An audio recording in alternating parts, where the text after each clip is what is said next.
ওয়ালাইকুম আসসালাম ওয়া ৰাহমাতুল্লাহি ওয়া বাৰাকাতুহ। আহিলা তোমালোক? আহিলো। এতিয়া আমি প্ৰথমতে পঢ়িব লাগিব 1 নম্বৰ আলিফ বা 2 নম্বৰ আলিফ বা। এতিয়া স্কুলত পঢ়োতে কেপিটেল স্মল পকুহাটো থাকে না থাকে? থাকে। ঠিক তেনেদৰে এতিয়া আমি আলিফ, এতিয়া ইয়াত আলিফ আছে, এটো হল আলিফ। তে 1 নম্বৰ এটা আলিফ আছে, তাৰ পিছত আছে বা, তাৰ পিছত আছে তা। এইবিলাক আলিফ বা তা সা এনেকে ইয়া 29টা হৰুফ আছে। কেইটা হৰুফ আছে? 29টা। 29টা হৰুফ আছে। কেইটা হৰুফ আছে? 29টা। 29টা হৰুফ আছে। এতিয়া আমি আলিফৰ পৰা ইয়া লৈকে 29টা হৰুফ আগতে আমি চিনি পাব লাগিব। যেনেকে A B C D E F G H আছে নাই? আছে। অসমীয়াত চৰেও চৰেয়া উচৰি দীৰ্ঘই আছে নে নাই? আছে। ক খ গ ঘ ঙ আছে নে নাই? আছে। ঠিক তেনেদৰে আলিফ বা তা সা জিম হা খা দাল জাল ৰা জা সিন শিন সাদ দাত তা জা আইন গাইন ফা কাফ কাফ লাম মিম নু ওয়াও হা লামালি হামজা ইয়া। এই 29টা হৰুফ আমি চিনি পাব লাগিব 1 নম্বৰতে। তাৰ পিছতে আমি চিনি পাব লাগিব আৰু এখন আলিফ বা তা সা আছে। আলিফ আলিফ আলিফ, বা বা, তা তা তা, সা সা সা, জিম জিম। এতিয়া আমি কোৰআন শৰীফ যেতিয়া পঢ়োতে এতিয়া আমি যদি এনেকে এটা বা চিনি পাও হ'ব জানো? নহব। যেনেকে এ এ এ তিনটা এ আছে নে নাই? আছে। চোৱা, এইটো এটা এ, কেপিটেল এ হয়। তাৰ পিছত আকৌ স্মল এ এটা আছে, আছে নে নাই?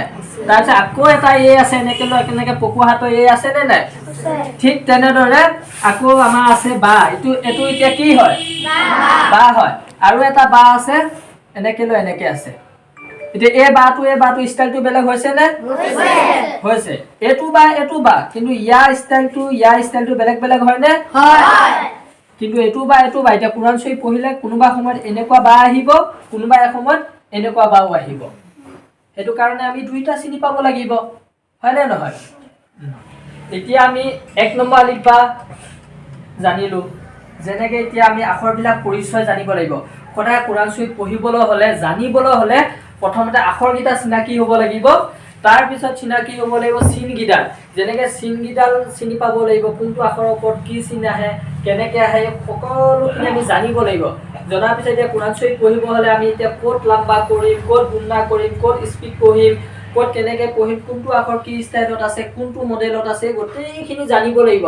জনাৰ পিছতহে আমি কোৰআন শৰীফ সুন্দৰকৈ পঢ়িব পাৰিম। গম পালা নাই?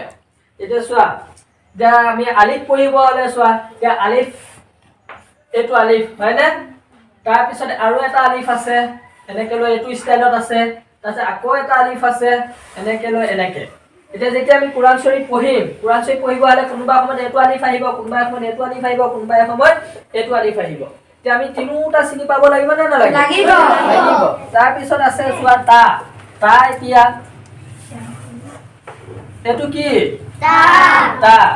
তাৰপিছত আকৌ এটা তা আছে, এইটো কি? তা। তাৰপিছত আকৌ এটা আছে, এইটো কি? তা। এতিয়া চোৱা তা তা তা, তিনটা তা আছে ইয়াত। এতিয়া আমি এই তিনিটা চিনি পাব লাগিব। চিনি পালেহে আমি পঢ়িব পাৰিম কোৰআন শৰীফ। এতিয়া বহুতে এটা তা পঢ়ি পেলাই চিনি পাই কোৰআন শৰীফ পঢ়িবলৈ নোৱাৰে। গম পালানে? তাৰপিছত আছে চিন আছে, চোৱা। এতিয়া এই চিনকেইডাল পঢ়িব হলে এতিয়া চোৱা, কিছুমান চিন আহিব। আমি কোৰআন শৰীফ যেতিয়া পঢ়িম, এডালৰ নাম কি? জবৰ। এডালৰ নাম কি? জবৰ। এই আখৰটোৰ ওপৰত এতিয়া জবৰ এডাল আহি গল, বা জবৰ বা। তাৰপিছত আকৌ আহিব এনেকে জেৰ এডাল, এডাল কি? বা জেৰ বি। তাৰপিছত আকৌ আহিব এনে পেশ, এডাল কি? বা পেশ বু। তাৰপিছত আকৌ আহিব দুই জবৰ, বা দুই জবৰ বান। বা দুই জেৰ বিন। বা দুই পেশ বুন। বা খাৰা জবৰ বা। বা খাৰা জেৰ বি। বা উল্টা পেশ বু। এনেকে বহুত খিনি চিন আহিব। এতিয়া জবৰে কি বুজায়, জেৰে কি বুজায়, পেছে কি বুজায়, কোনটো আখৰ কাক ধৰে, কেনেকে পঢ়ে, ক'ত লাম্বা কৰে, লিখাত আহিব, পঢ়াত নাহে, এই গোটেই বস্তুখিনি জানিব লাগিব নে? লাগিব। আল্লাহ কৈছে ওয়াৰাতিল কুৰআনা তাৰতিলা। যেনেকুৱা হিচাপে তৰতিল হিচাপে দিছে, সেইটো তৰতিল হিচাপে কোৰআন শৰীফ আমি পঢ়িলেহে নেকি পাম, নহলে নহব। এতিয়া বহুত মানুহ আছে আমাক আল্লাহ সুধিব যে স্কুলত পঢ়া কি জানো, অংক জানো, ইংলিছ জানো, হিন্দী সব জানি গ'লে এতিয়া কোৰআন শৰীফ নাজানিলে হ'ব জানো? নহ'ব। আমি পকৰাব যাম। আজিকালি বহুত মানুহ আছে সব বস্তু জানে কিন্তু কোৰআন শৰীফ মানুহে নাজানে। কোৰআন শৰীফখন পঢ়িবলৈ আগ্ৰহও নাই, আছে জানো? নাই। কোৰআন শৰীফ পঢ়িবলৈ আগ্ৰহও নাই। আল্লাহে কৈছে কোৰআন শৰীফ যোনে নাজানে সি আন্ধা বুলি কৈছে। যোনে কোৰআন শৰীফ নাজানে তাৰ সি নূৰ নেপায়। যাৰ ঘৰত এতিয়া কাৰোবাৰ ঘৰত যদি মাক নাথাকে বা বাপেক নাথাকে, সেইখন ঘৰত টকা পইচা বহুত থাকিব কিন্তু মাক বাপেক নাথাকিলে সেইখন ঘৰৰ কিবা কাম আছে জানো? নাই, অন্ধকাৰ হৈ থাকে। ঠিক তেনেদৰে যোনে কোৰআন শৰীফ নাজানে সেই মানুহটো হ'ল অন্ধকাৰ। এতিয়া আমি 1 নম্বৰ আলিফ বে এখন পৰিচয় হওঁ আহা।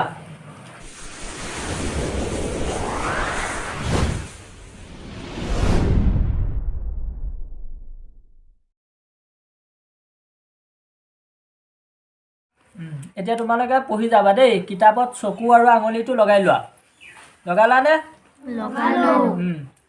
আলিফ বা তা সা জিম হা খা দাল জাল রা জা সিন শিন সাদ দাদ ত য আইন গাইন ফা قاف কাফ লাম মিম নুন ওয়াও হা লাম আলিফ হামজা ইয়া। এতিয়া আলিফৰ পৰা ইয়ালৈকে প্ৰত্যেকটো আখৰ চিনি পালোনে? তাৰপিছত আমি এতিয়া পঢ়িব লাগিব কোনটো আখৰৰ ওপৰত কে নক্তা আছে, কোনটো আখৰৰ তলত কে নক্তা আছে। ওপৰত কে নক্তা, তলত কে নক্তা, কোনটো আখৰ খালী আছে, এইকেইটাও চিনাকি হ'ব লাগিব নহয়। আলিফ খালী বা তলত 1 নক্তা, তা ওপৰত 2 নক্তা, সা ওপৰত 3 নক্তা, জিমৰ পেটত 1 নক্তা, হা খালী, খা ওপৰত 1 নক্তা, ডাল খালী, ডালৰ ওপৰত 1 নক্তা, ৰা খালী, যা ওপৰত 1 নক্তা, সৰু চিন খালী, ডাঙৰ চিনৰ ওপৰত 3 নক্তা, সাদ খালী, দতৰ ওপৰত 1 নক্তা, ত খালী, জা ওপৰত 1 নক্তা, আইন খালী, গাইনৰ ওপৰত 1 নক্তা, বা ওপৰত 1 নক্তা, ডাঙৰ কাফৰ ওপৰত 2 নক্তা, সৰু কাফ খালী, লাম খালী, মিম খালী, নু ওপৰত 1 নক্তা, ওয়াও খালী, হা খালী, হা খালী, লাম আলিফ খালী, হামজা খালী, ইয়া তলত 2 নক্তা।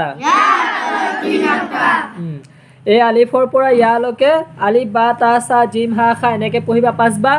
আলিফ খালী বা তলত 1 নক্তা, তাৰ ওপৰত 2 নক্তা, এনেকৈ পঢ়িবা 5-6 বাৰমান। তাৰপিছত চিনি পাব লাগিব যে কোনটো আখৰৰ তলত কেই নক্তা আছে, কোনটো আখৰ খালী।